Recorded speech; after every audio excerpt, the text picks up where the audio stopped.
Hello hi नमस्कार, स्वागत आहे तुम्हा सर्वांचं माझ्या मिनी ब्लॉगमध्ये. माझे काही दिवस ब्लॉग आले नाहीत, तर त्याचं कारण होतं की माझ्या घरात काही अशी दुःखाची घटना घडली होती, त्यामुळं मला काही ब्लॉग अपलोड नाहीत करता आले. याच्यापुढून तुम्हाला डेली माझे ब्लॉग भेटतील बघण्यासाठी. महालक्ष्मीचा हा ब्लॉग आहे, मी लेट अपलोड करते.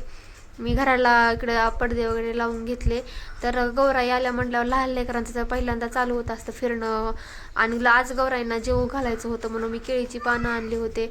छान अशी रांगोळी काढून घेतली, आधी सिंपलच काढून घेतली कारण संध्याकाळून जेवू घालायचं होतं लक्ष्म्यांना, म्हणून म्हटलं की संध्याकाळून मोठी काढता येईल.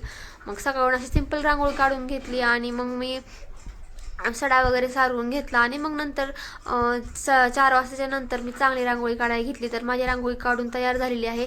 तर मला कमेंट करून सांगा की मी रांगोळी कशी काढली आहे आणि छान वाटली का तुम्हाला. तर सगळ्यांना बाकीच्यांना तर आमच्या घरच्यांना आवडली. आणि मग मी संध्याकाळी फ्रेश वगैरे झाले आणि छान अशी साडी वेअर केली लक्ष्मी जेवणासाठी, पूजे करण्यासाठी.